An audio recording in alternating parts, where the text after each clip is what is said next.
누가복음 10장 1절로 6절 말씀을 가지고 주일 예배를 통해서 일을 맡길 만한 사람이 되라, 일을 맡길 만한 사람이 되라 라는 제목으로 말씀을 하겠습니다. 오늘 본문은 예수님께서 12제자 외에 따로 70명을 이렇게 택하셔서 복음을 전하도록 보내시는 말씀인데요. 특별히 일꾼에 대한 그 2절 말씀을 가지고 일꾼에 대한 부분을 중심으로 말씀을 나누겠습니다. 오늘 말씀을 통해서 우리에게 주시는 메시지가 무엇인지 잘 듣고 깨닫는 저 여러분 되기를 간절히 바랍니다. 여러분의 인생 가운데 가장 기억에 남는 시간이 언제냐 이렇게 물으시면 여러분은 어떤 시절을 꼽으시겠어요? 여러분은 지금 대부분이 아직 20년도 살지 못했으니까 특별히 기억에 남는 시간이 없을지도 모르겠네요. 근데 여러분 중에는 이성교제를 하고 있는 친구들은 아마 지금이 인생 가운데 가장 기억에 남는 시간일 수도 있고 하여튼 그럴 것 같습니다. 만약에 언제가 가장 기억에 남냐 저한테 이 질문을 한다고 그러면 저는 6년 좀 넘게 군 생활했던 것을 꼽을 것 같습니다. 참 힘들고 어려운 시간이었지만 그만큼 배운 것도 많이 있고 또 개인적인 성장도 많이 이뤘기 때문에 그런데 군인으로 살면서 여러 가지 경험을 했었거든요. 소대장도 해보고 중대장도 해보고 그랬는데 이렇게 장교로 군 생활을 하다 보니까 대부분의 임무가 그 부하들을 통제해서 명령을 수행하는 것이 대부분이었습니다. 그래서 이제 위에서 어떤 명령이 이렇게 하달이 되면 그걸 하기 위해서 소대장이나 중대장이 혼자 왔다 갔다 하고 하는 게 아니라 부하들에게 다시 이렇게 세부적으로 일을 나눠서 임무를 부여하고 또 이제 마땅히 할 만한 적임자를 찾아서 이렇게 일을 맡겨서 해결하는 일이 많았다는 거예요. 그때 느꼈던 것이 뭐냐면 상급자가 일을 맡길 때는 항상 보니까 믿음이 가는 사람에게 임무를 맡기더라는 거죠. 중요한 일일수록 또 귀한 일일수록 정말 실패해서는 안 된 일이라 그러면 정말 신뢰하는 부하, 충성스럽고 믿음직하게 일을 처리하는 부하에게 그 일을 맡기더라는 것입니다. 왜 그렇습니까? 그 사람에게 맡기면 확실하니까. 그죠? A와 B라는 사람이 있다고 한번 생각해 보세요. A라는 사람은 무슨 일을 맡기기만 하면 항상 불안하고 제대로 진행되는 거 하나도 없고 막 일만 했다면 엉망이 되고 그러면서도 궁시렁궁시렁 말도 많고 일만 열면 불평하고 충성하지도 못한 그런 사람이 있다고 칩시다. 근데 B라는 사람은 작은 일을 맡기든지 큰 일을 맡기든지 언제나 이렇게 묵묵하고 충성스럽게 항상 이렇게 임무를 완수하는 사람이 있다고 그래요. 그러면 여러분이 한번 생각해 볼 때 여러분이 지휘관이라고 그러면 지휘자라고 그러면 어떤 사람에게 일을 맡기겠습니까? 당연히 믿음직한 B라는 사람에게 일을 맡기겠죠. 그래서 항상 보면 일을 잘하는 사람, 믿음직한 사람 이런 사람에게 일을 많이 맡기더라는 거예요. 어떤 조직이나 단체에서 내가 소속된 곳에서 나한테 일을 많이 맡긴다 그러면 내가 인정받고 있구나 이렇게 생각해도 거의 틀리지 않는다는 것입니다. 오늘 본문을 보면 예수님께서 70명의 제자를 파송하는 장면이 나옵니다. 그래서 이제 그들에게 몇 가지 당부하시는 말씀인데 2절을 좀 중심으로 봤으면 좋겠는데 2절을 보니까 이르시되 추수할 것은 많되 일꾼이 적으니 그러므로 추수하는 주인에게 청하여 추수할 일꾼들을 보내주소서 하라 이렇게 말씀하십니다. 예수님께서 일꾼이 부족하다고 말씀하시죠. 일꾼이 적다, 없다. 하나님께서 믿고 일을 맡기실 일꾼이 적다는 것입니다. 지금도 그렇지만 여러분 앞으로 가면 갈수록 더 그럴 것 같습니다. 뭔가 믿고 맡길 만한 사람이 점점 더 이렇게 줄어드는 것 같아요. 예전에 어떤 연세 많으신 목사님이 그 신학을 공부하는 이제 전도사들한테 설교를 하시는데 이런 말씀을 하시더라고요. 이 땅에 신학생들은 참 많은데 참된 일꾼이 적다. 그러시면서 뭐라고 당부를 하시냐면 하나님께서 찾으시는 그 한 사람이 좀 됐으면 좋겠다. 진짜 좀 좋은 목회자가 되라고 이렇게 당부하시는 말씀을 들었습니다. 그래서 이분이 하셨던 말씀이 한 3가지를 이렇게 중요하게 이렇게 꼽은 게 있는데 참된 일꾼의 조건 3가지. 이게 뭐냐면 겸손한 것이고 겸손한 사람, 2번째는 성실한 사람, 그리고 3번째는 정직한 사람이 되라 이렇게 말씀하시더라고요. 이런 사람이 좋은 사람이라는 거 우리 중에 모르는 사람 아무도 없죠. 다 알고 있죠. 근데 이대로 사는 사람은 진짜 드물더라라는 것입니다. 여러분 우리는 어떻습니까? 예수님도 제자들의 발을 씻겨주실 만큼 겸손한 삶을 사셨는데 여러분 만약에 옆에 있는 사람 맨날 발 씻어줘야 된다 그러면은 씻어주겠어요? 이게 더러운 발 치우라고 그러고 어디 이런 그러지 않겠습니까? 근데 예수님은 그런 인생을 사셨죠. 사람이신 선생님이어도 그게 참 민망한 일인데 하나님이신 분이 그죠? 그렇게 하셨잖아요. 근데 교회에서만 봐도 예수님보다 더 높은 자리에 앉아 있는 사람들이 많이 있죠. 보잘것없는 일은 아예 안 하려고 그러고 인정받는 것만 좋아하고 뭐 누가 무슨 일을 시키면 안 하죠. 왜 네가 시키는 일을 내가 해야 되냐. 뭐 교회가 무슨 뭐 회사냐 뭐 이러면서도 교회 안에서 다 이제 그렇게 살고 있다는 것입니다. 뭐 전도사가 뭘 해달라고 해도 잘 안 하죠. 뭐 틱틱거리고 말대답하고 뭐 전도사가 해달라는데도 안 했는데도 뭐 선생님이 해달라고 그러면 시키는 거 뭐 잘 듣겠습니까?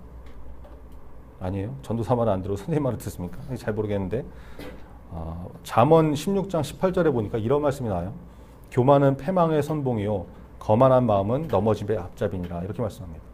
또 베드로전서 5장 5절 하반절에 보니까 하나님이 교만한 자를 대적하시되 겸손한 자들에게는 은혜를 주시느니라 이렇게 말씀합니다. 여러분 하나님께서 교만한 사람을 대적하실 정도로 맞서서 싸우실 정도로 싫어하신다고 그러는데 우리가 하나님 앞에 또 사람 앞에서 겸손한 자가 되어야 되겠죠. 오늘 우리 자신을 한번 좀 점검해 보시고 하나님 앞에서 또 교회 앞에서 겸손한 자로 살 수 있는 저와 여러분이 다 됐으면 좋겠습니다. 또 하나 하나님께서 일을 맡길 만한 사람은 좋은 일꾼은 성실한 사람이라고 했죠. 시편 31편 23절에 보니까 너희 모든 성도들아 여호와를 사랑하라. 여호와께서 성실한 자를 보호하시고 교만히 행하는 자를 자에게 엄중히 갚으시느니라 이렇게 말씀합니다. 성실한 사람을 하나님께서 어떻게 하신대요? 보호하신다는 게 보호하신다. 이거 성경이 약속하고 있는 말씀이죠. 여러분 처음에는 누구나 다 성실한 것처럼 보입니다. 근데 진짜 성실한 것은 끝을 봐야 알 수 있는 거죠. 마지막까지 성실한 사람이 진짜 성실한 것이죠. 어떤 건축회사에 다니던 사람이 퇴직을 앞두고 사장님이 이제 마지막으로 하나 집을 지어달라 이렇게 부탁을 했다고 합니다. 퇴직을 이제 얼마 앞둔 사람이니까 마음이 많이 흐트러졌겠죠. 이제 뭐 내일 모레면 내가 이제 그만두는데 뭐 이제 또 나한테 이렇게 일을 시키냐. 다른 사람 시키지. 이게 좀 짜증이 났나 보죠. 일을 막 대충 했다는 거예요. 재료도 좋은 것을 쓰지 않고 대충 하고 공사 감독도 철저하게 하지 않았습니다. 집이 거의 이렇게 완성될 쯤에 사장님이 현장에 이렇게 딱 나타났어요. 그리고 이렇게 말했다고 그러죠. 그동안 수고 참 많았습니다. 이 집은 당신을 위한 것입니다. 내가 당신의 은퇴를 기념하기 위해서 당신에게 선물하려고 지으라고 했던 것입니다. 그래서 이 대충 감독했던 이 사람은 대충 지은 부실 건물에서 남은 여생을 살게 됐다는 이런 얘기 다 아시죠? 새끼줄 꼬는 하인 얘기 여러분 이것도 아마 들어봤을 것 같은데 어떤 부잣집에 하인들이 있는데 뭐 일을 잘해서 그랬는지 하여튼 뭐 고향으로 이렇게 몇 명을 보내주기로 했답니다. 떠나기 전날 밤 고향으로 이제 떠나기 전날 밤에 주인이 이왕 가는 김에 이제 가서 이제 푹 쉴 테니까 밤새 새끼줄 좀 꼬아라. 니네 가기 전에 좀 이것만 좀 해주고 가라 이렇게 했다고 그러죠. 다들 내일이면 자유의 몸이 되고 집으로 돌아가는데 이 밤까지 가기 전날까지 일을 시키냐 뭐 이렇게 투덜대면서 새끼줄을 꼬았다고 그럽니다. 몇 명인지 모르겠는데 하여튼 막 그렇게 꼬았다는 거예요. 그러니까 이제 투덜대는 사람은 어떻겠어요? 새끼줄을 꼬을 때 불평불만한 마음으로 꼬으니까 굵기도 일정하지 않고 엉망이고 하여튼 대충 꼬았다는 거예요. 근데 단 한 명의 하인은 그동안 주인님이 나를 그렇게 잘 대해주고 참 감사한 분이었으니까 내가 오늘 밤까지 정말 최선을 다해서 마지막으로 주인님을 위해서 열심히 일하고 가겠다. 이런 마음으로 새끼줄을 이렇게 꼬았다고 그러죠. 날이 샜습니다. 이제 주인이 찾아왔죠. 자루를 가져왔는데 거기 열어보니까 엽전이 가득한 거예요. 엽전이. 주인이 말씀합니다. 너희가 그동안 고생 많이 했으니까 내가 보답을 하고 싶었다. 너희가 꼬은 새끼줄에 엽전을 가득 꿰어서 가거라. 이렇게 했다는 거예요. 손에 들고 가지 말고 엽전에 이렇게 새끼줄에 꼬아서 가져가라.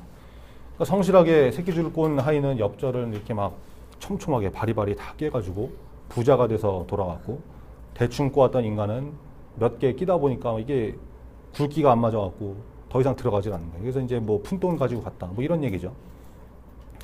우리가 이런 어리석은 자가 되면 안 되겠죠. 끝까지 최선을 다하는 거, 성실하게 하는 거. 이게 참 필요하다는 거예요. 근데 이게 참 쉬운 일이 아니죠. 여러분 처음이야 뭐 누구나 새로운 마음가짐 때문에 열심히 하고 이런 게 잘 되는데 여러분 다 경험해 보잖아요. 학기 초에는 내가 이번 학기에는 진짜 한번 진짜 막 이러고 이제 가는데 중간고사 딱 지나고 나면 이제 뭐 내 인생 역시 그렇구나 이렇게 하고 이제 다 엉망이 되죠. 마음이 떠나면 이제 마지막 때가 가까울수록 마음 잡기가 참 쉽지 않잖아요. 마음이 떠나기 때문에 마무리를 하는 것이 참 쉽지 않다는 거예요. 그런데 이런 모습에서 성실성이 가장 명확하게 이렇게 드러나는 것이죠. 그래서 마무리를 어떻게 하는가를 보면 그 사람을 잘 알 수 있다는 것입니다. 중고등부 주보를 요즘 홍지수 학생이 만들고 있는데 어제 교회에서 이제 모임이 없었단 말이에요. 주보를 토요일 날 원래 만드는데 모임이 없었으니까 이제 못 만들었죠. 근데 오늘 새벽에 보니까 지수가 나와가지고 주보를 만들고 그러더라고요. 뭐 어제 못 만들었으니까 새벽에 나와서 만들어라 이렇게 얘기한 것도 아닌데 자기가 알아서 나오고, 여러분 새벽에 나오는 게 뭐 쉬운 일입니까? 그런 거 아니잖아요. 근데 자기가 맡은 일이기 때문에 누가 시키지 않아도 알아서 나오고, 그죠? 참 고맙더라고요.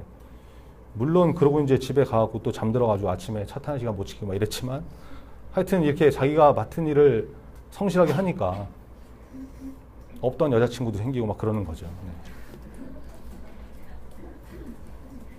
성실하게 하세요, 성실하게.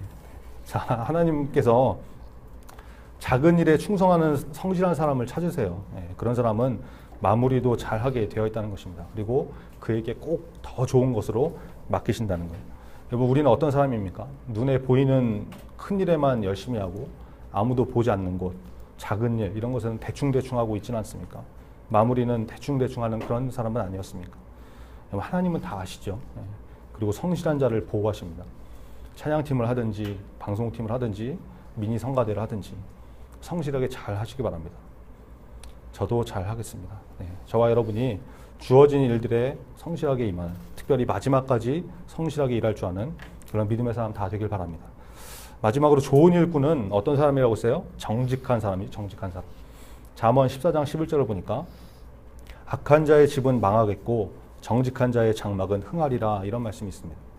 이 말씀이 그대로 이루어졌던 사람이 있는데 백화점 왕이라고 불리는 존 워너메이커가 이런 사람이었습니다. 이 사람은 집안이 참 가난했기 때문에 어려서 이렇게 공부도 열심히는 했겠지만 공부도 이렇게 많이 하지 못했어요.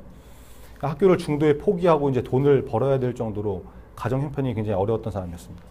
이 존 워너메이커가 그 어떤 상점에 점원으로 들어갔습니다. 근데 이 사람은 정직한 성품을 갖고 있었던 사람이었기 때문에 물건을 이렇게 누가 구매를 하러 오잖아요. 근데 이런 손님들한테 이 물건의 장단점에 대해서 잘 열심히 설명을 해주더라는 거예요. 그러면서 이제 가격 대비 성능이 별로 안 좋은 비싼 물건을 사려는 손님한테는, 손님, 이 물건은 가격에 비해서 품질이 떨어지고 이런 단점이 있으니까 차라리 뭐 다른 싼 물건을 사시는 게 낫다, 이렇게 말하더라는 거예요. 주인이 볼 때는 이게 황당한 거죠. 그냥 손님이 비싼 거 산다고 그러면 그냥 팔면 되지, 뭘 그런 쓸데없는 설명을 해가지고 매상을 떨어뜨리냐, 이렇게 막 야단을 쳤대요. 근데 이 워너메이커가 주인한테 이렇게 말했다는 거죠. 그렇게 하면 지금 당장의 매상은 오르겠지만 품질에 실망한 손님들이 우리 가게로 다음에 또 오겠습니까? 지금은 좀 손해를 보더라도 정직하게 말해줘야 다음에 또 다시 찾아오는 그런 단골로 만들 수 있다고 했다는 거예요. 상점 주인이 들어보니까 맞는 말이거든요. 그래서 워너메이커를 한번 믿어보고 장사를 그렇게 해보기로 마음을 먹었습니다. 그러니까 결국 어떻게 돼요? 정확한 가격과 좋은 품질로 승부한 이 워너메이커의 판매 방식이 손님들한테 인정을 받게 된 거죠. 그래서 주변 상점 중에서 매상이 월등히 높은 그런 가게가 되었다는 것입니다. 이런 정신으로 일했던 워너메이커가 나중에 이제 백화점 왕이라고 불리는 엄청난 재벌이 됐다는 그런 얘기죠. 예수 믿으면서 말씀대로 정직한 인생을 살았던 사람, 이런 사람은 하나님께서 복을 꼭 부어주시는 것 같습니다. 지금 당장 눈앞에 이익을 위해서 거짓말을 하면, 위기를 모면하기 위해서 거짓말로 뒤범벅된 그런 인생을 살면 지금이야 뭐 조금 반짝 나을 수 있겠지만 결국에는 반드시 무너지게 되어 있습니다.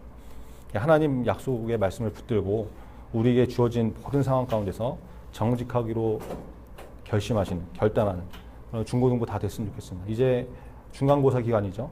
중간고사 기간에 어떻게 하면 내가 한 점이라도 더 점수를 올릴까 고민하면서 컨닝하고 페이퍼 만들고 책상에 이렇게 깨알같이 적어가지고 또 피곤한 인생 되지 말고, 여러분 정직하게, 지금 조금 이렇게 점수 떨어져도 정직하게 하나님 앞에 서 있으면 하나님께서 그 인생을 써주세요.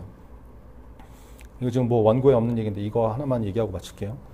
제가 예전에 그 가르쳤던 학생 중에 이 정직에 대한 설교를 듣고 이랬던 사람이 있어요. 시험을 봤는데 채점 결과를 보니까 자기가 채점했던 그 가채점 결과보다 점수가 더 나온 거예요. 그러니까 뭐 예를 들면 85점인 줄 알았는데 실제로 성적표를 그러니까 뭐 채점된 걸 보니까 뭐 92점인가 뭐 그랬던 것 같아요. 근데 그 이 학생이 고민을 하다가 교무실에 찾아갔대요. 선생님한테 가가지고 선생님 그 성적이 좀 잘못 나온 것 같습니다. 이랬더니 선생님들은 이제 일단 성적이 잘못됐다 그러면 짜증부터 내잖아요, 그죠? 아, 잘못된 뭐가 잘못됐냐고, 네가 잘못 채점한 거지, 막 이러면서 이제 뭐냐고 막 이렇게 따지듯이 얘기하니까 이 학생이 점수가 덜 나온 게 아니라 더 나왔다고 이렇게 얘기를 하더래요. 그러니까 그 선생님이 하시는 반응이 야, 내가 진짜 너 같은 애는 처음 봤다. 다 자기 점수가 덜 나왔을 때 찾아오고 항의하려고 그러지 누가 점수가 더 나왔는데 교무실에 와서 그걸 얘기를 하느냐 뭐 이런 얘기를 했다고 그러죠. 제가 그 얘기를 듣고서 참 마음에 감동을 받았어요. 정직에 대한 정직하게 시험 보자, 정직하게 공부하자 이런 걸 얘기했더니 그렇게 삶에서 실천하고 적용을 했던 것이죠. 그 학생 뭐 지금 잘 되어 있죠. 당연히 잘 되어 있죠. 가정 형편도 어려웠던 학생이고 뭐 공부도 뭐 사실 뭐 전교에서 뭐 손가락에 꼽을 정도까지는 아니었지만 그래도 상위권이었는데 정직한 마음으로 여러분 상위권에 있는 학생일수록 1, 2점 굉장히 아쉽잖아요. 전혀 공감을 못 하고 있죠. 다 이제 뭐 도찐 개찐이니까. 그런 학생들이 1, 2점이 굉장히 아쉬운데 그런 결단을 하고 나갔더니 하나님께서 뭐 유학도 보내주시고 하여튼 지금 뭐 잘 이렇게 성장해서 쓰임 받고 있는 걸 보고 있습니다. 지금 당장은 여러분 1, 2점 더 맞는 거 굉장히 중요해 보일 수 있지만 여러분 마음 가운데 그런 것들이 좀 새겨졌으면 좋겠습니다. 정직하게 하나님 앞에 그죠? 내가 좀 손해 보더라도 하나님께서 주신 그 말씀을 잘 지키려고 애쓰는 모습이 있을 때 하나님께서 반드시 들어서 써주시는 그런 인생이 될 것입니다. 네, 기도하겠습니다. 오늘 여러 가지 예화를 통해서 일을 맡길 만한 좋은 일꾼의 조건을 살펴봤습니다. 하나님께서 사용하시는 좋은 일꾼이 부족한 이때 오늘 말씀드린 세 가지 여러분 꼭 기억하시고 겸손하고 성실하고 정직한 사람, 겸손, 성실, 정직 이거 모르는 사람 없지만 그대로 사는 사람은 그렇게 많지 않습니다. 여러분 잘 기억하시고 내가 주님 앞에 그런 사람이 되면 좋겠습니다. 하나님 나도 그렇게 살고 싶습니다. 그래서 하나님 앞에 크게 쓰임받는 그런 인생이 되게 되려고 세상에서 비록 크지는 못하더라도 하나님께 크게 쓰임받으면 되는 거죠. 그렇죠? 그런 인생이 되었으면 좋겠습니다. 하나님 내 인생을 붙잡아 주시옵소서. 말씀을 붙들고 우리 다 같이 기도하겠습니다. 하나님 감사합니다. 지금